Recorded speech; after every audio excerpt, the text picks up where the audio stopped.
नवीन सम्झौतामा प्रधानमन्त्री केपी शर्मा ओलीलाई म अपिल गर्न चाहन्छु, नवीन सम्झौता गरौँ। तपाईहरुले सानो सरकार गर्न हात फालेको होइन।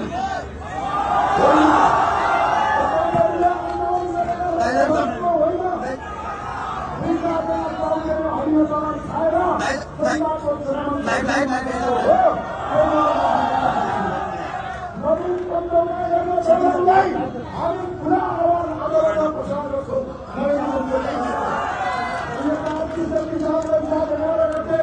राजासँग के सम्झौता गरेको थियो? त्यो सम्झौता के थियो भने राजा राजले संसदको कुनै स्थापना गर्ने हुने थियो। यो विदेशीको हरियोलाई खाएर राजालाई फाल्यौ, नत्र जनमत सङ्घर्षले फालेनौ, आन्दोलन गरेर फालेनौ।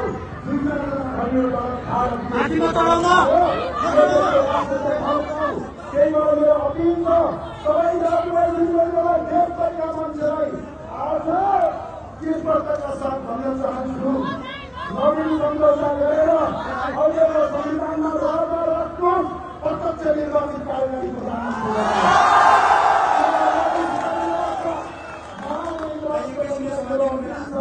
मेरो अनुरोध छ।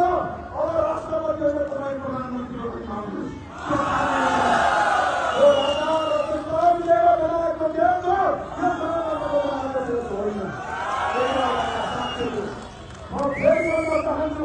नेपालको संविधान 2072 को धारा 274ले राजा चाहिन्छ भन्न पाइन्छ। त्यही भएर नवीन सम्झौता गरेर राजा राख्नु हो भने तपाईहरुलाई हामी मानौँला। यदि राजा राख्नु भएन भने बङ्गलादेश नेपाल हुन सक्छ। म राष्ट्रिय प्रजातन्त्र ईश्वरका साथ एउटा संसदको हैसियतका साथ भन्दैछु, प्रधानमन्त्रीज्यू नवीन सम्झौता गर्नुहोस्, राजा राख्नुहोस्, राष्ट्रपति हटाउनुहोस्, जनताबाट प्रत्यक्ष निर्वाचित कार्यकारी प्रधानमन्त्री गर्नुहोस्। मुद्दामा नवीन सम्झौता गर्नुपर्छ। अब पहिलो मुद्दा राजा चाहियो, राष्ट्रपति बाई बाई बाई। दोस्रो मुद्दा संसदबाट प्रधानमन्त्री हुँदैन, जनताबाट निर्वाचित प्रधानमन्त्री। तेस्रो मुद्दा प्रदेश पाल्न सक्दैनौँ, हाम्रा खासहरूले दाजुभाइहरूले शिक्षा पाइएन, स्वास्थ्य पाइएन, प्रदेशका छोडेर आवश्यक छैन। यही संविधानबाट प्रदेश सरकारलाई खारेज गर्नुहोस्। चौथो मुद्दा हिन्दू बुद्ध चुनाव सहितको वैदिक सनातन हिन्दू राष्ट्र संविधानमा घोषणा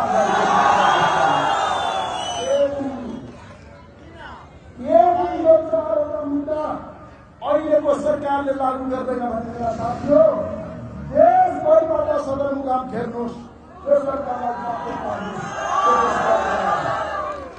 यति सरकारलाई भन्न चाहन्छु म।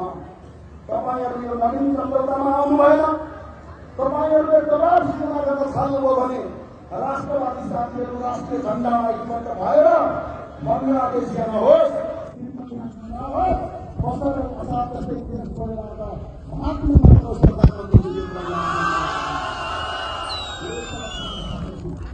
यो सामान्य कुरा होइन। यो दल अहिले पनि तपाईहरुको जिम्मेवारी छ।